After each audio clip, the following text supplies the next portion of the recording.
Over the weekend, the Today Show family lost one of our own. Entertainment correspondent Sam Rubin passed away from a heart attack. He was 64. Sam spent his life in the bright lights of Hollywood interviewing stars. Now he's being remembered by them.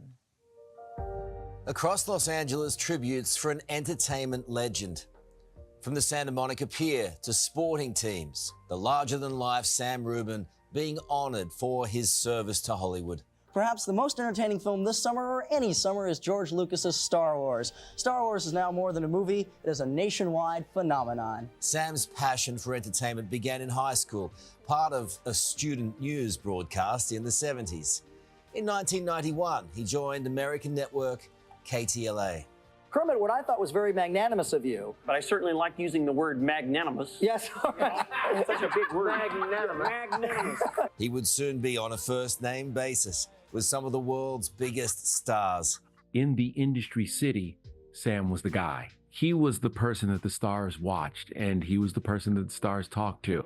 And for nearly 20 years, he's been part of our TV family. Joining us with more is entertainment reporter Sam Rubin. Good morning, Sam. Sonia and Richard, good morning to you both. We are joined again by our good friend and Hollywood dynamo, Sam Rubin. Sam. Morning, Sam. Very well. Sam Rubin joins us from LA now. Sam Rubin joins us live now from Hollywood. Sam, so good to see you. That is where we find entertainment reporter extraordinaire Sam Rubin right now. Good morning to you, Sam. Carl was just wondering if you're going to cut some laps after this lap May as well cross. get your gear off like Usher. I could do the butterfly for a couple laps here in the Beverly Hilton pool. Do you want to explain that weird art behind you? You know what? Let me try to explain it. Could be on that green carpet, I think. I can't, but I can't explain it, but it will be the Met theme for next year. This Critics' Choice Awards tends to be the single best precursor for the Academy Awards. It's one particular sequence that, I mean, not since like Baywatch, has somebody's biceps, triceps, and lats been challenged. Sure. Did you feel a particular pressure to get those muscle groups ready? We cut the shower scene, though. Melbourne and Sydney, okay, pick between the two because of course. Don't. I'm not even going into that argument. So I'm usually just grabbing a cup of tea for myself these days. He spent his life celebrating the legends of Hollywood. Now their turn to celebrate him. Ryan Reynolds writing, even if I was on my 85th interview that day, I was always happy to see Sam. Even if he was on his 85th interview of the day, he always brought genuine kindness, curiosity, and an outside-the-box question. From Henry Winkler, he made every human feel so special and got them to open up like a flower. Ben Stiller, I did my first interview with him in something like 1993. He was an institution. We have lost him way too soon. Jamie Lee Curtis sharing this photo. There was no one more enthusiastic about his job than Sam Rubin.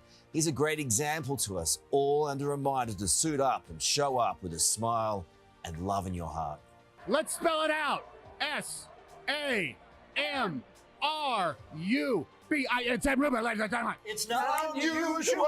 It happens every day. But before we say so long, how safe would it be for me to walk the streets of Australia? What's my degree? Right. He needs security, doesn't he? Hey, Sam, we've loved having you here this last thanks week so and a much. bit. And your wife and kids have been here as well with you, and it's great having you here. Let's do this every year. Absolutely. Sam Rubin, always good to talk to you, my man. Great stuff there. bro. You're a legend, Sammy, the Sam. god of entertainment right there in the heart of it.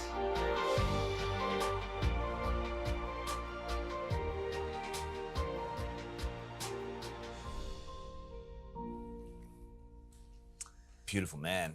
amazing. Richard, you were only just in LA on Sam's show with your son Christian a couple of weeks ago. He was on our show just last week. He was everywhere, wasn't Yeah.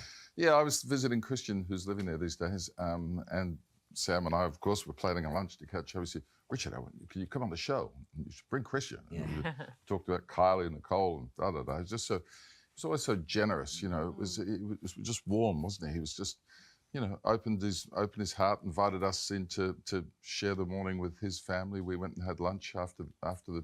He was on there for 5 hours every morning. I mean, it was a big long stint they did, but he was just such a. It was always about the other people, never about him. He was such a beautiful man, such a great broadcaster, such a generous generosity is the word that I think of. I'm sure you would agree. Absolutely. You know, from when I first started, and Sam would you'd walk anywhere with Sam, and people would stop him on the street. I remember being on a red carpet or going towards a Grammys thing with him, and Billy Ray Cyrus stopped him to say, "Oh, hi, it's Sam Rubin." Wow. Like he, in a town full of people who think they're a big deal or the bee's knees, he really was, and he never gatekept any of that information or any of those contacts. From when you first landed, he was the sort of person who would try to connect you with things and try to help you understand the full picture. And seeing all of those beautiful tributes, he is one of those very rare people who makes everyone feel like they have a special connection with him. You know, seeing all of them roll in and people have such a warmth and fondness from him. It's such a special gift, isn't it? He was just such a pro, wasn't he? Just loved his job, loved the industry. And he had such beautiful energy as well. I mean, I was only lucky enough to meet him over the, the conversations we had down the line, Carl, but you were able to meet him as well, and also like Dickie sit on the desk with him. Yeah, like going back to when I was a correspondent in LA, back to even those days. But I remember when I was last in LA, maybe just over a year ago.